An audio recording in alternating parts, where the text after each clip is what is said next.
Evening স্ন্যাক্সে বানিয়ে নিচ্ছি লঙ্কার চপ। কিভাবে বানিয়ে নিচ্ছি দেখে নেওয়া যাক। উপকরণের জন্য তাহলে নিয়ে নিয়েছি ভাবনাগিরি চিলি কয়েকটি, সিদ্ধ করা আলু, রেগুলার মশলা, বিট লবণ এবং ব্ল্যাক পেপার।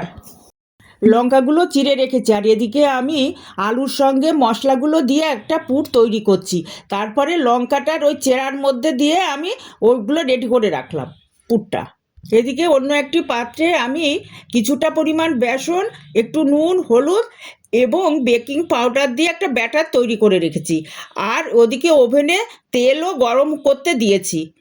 অলরেডি তেল গরম হয়ে গেছে এবং আমি এক এক করে লঙ্কাগুলো ছেড়ে গোল্ডেন ব্রাউন করে ভেজে নিচ্ছি। বন্ধুরা, এই প্রসঙ্গে একটা কথা বলে রাখি, এটা শুধু ইভিনিং স্ন্যাক্সে নয়, ডাল ভাতের সঙ্গেও এটা ভাজা হিসাবে খেলে খুব ভালো লাগে। তাহলে হয়ে গেল লঙ্কার চপ। এই যে এখন টমেটো কেচাপ দিয়ে আমি সার্ভ করছি। তাহলে আজকের মতন এই পর্যন্তই। আবার অন্য দিন অন্য কোনো নতুন ভিডিও নিয়ে হাজির হয়ে যাব। ভালো থেকো, টাটা।